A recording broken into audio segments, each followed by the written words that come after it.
Tampang Indra Septiarman tersangka pembunuh Nia gadis penjual gorengan di Pariaman. Inilah tampang Indra Septiarman alias IS tersangka pembunuhan terhadap Nia Kurniasari gadis penjual gorengan di Pariaman, Sumatera Barat. Ya, Ito. Dan jauh deh. Yang Pak Risman tuh. Oh tahu, Mas ya.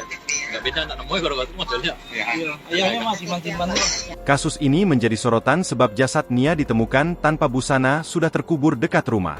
Nia dibunuh saat bekerja menjajakan gorengan di kampung. Polres Padang Pariaman menetapkan IS pemuda setempat sebagai tersangka.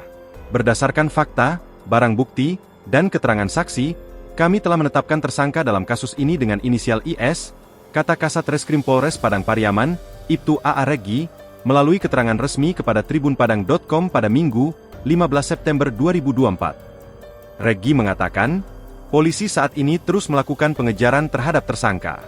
Kapolres Padang Pariaman, AKBP Ahmad Faisal Amir, mengatakan pihaknya telah menyisir sejumlah lokasi yang dicurigai.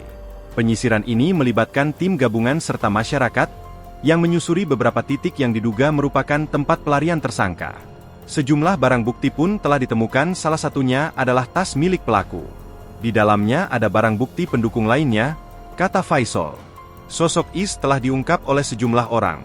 Keluarga korban juga disebut mengenal pelaku dari wajahnya, karena sering lewat di depan rumah korban. Sementara Koordinator Tagana Padang Pariaman, Daniel Debra mengatakan, IS adalah pemuda yang sering nongkrong di dekat TKP. Berdasarkan keterangan warga, Daniel mengatakan bahwa ia sempat bersama 3 rekannya di sekitar musala saat hujan deras pada hari Jumat, 6 September 2024, hari terjadinya pembunuhan.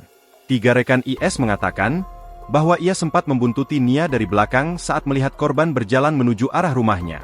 Usai penemuan jasad Nia, pemuda itu bergelagat tak wajar. Ia menghilang seperti bermaksud melarikan diri. Makanya disangkakan ke dia, kenapa dia yang menghilang saat itu.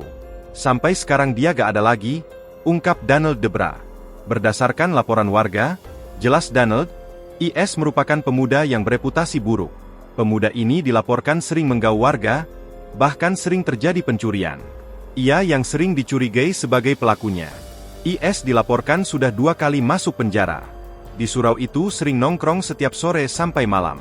Menurut warga residivis juga, ada yang cerita bekas pencabulan, pencurian. Termasuk orang kurang baik juga, paparnya.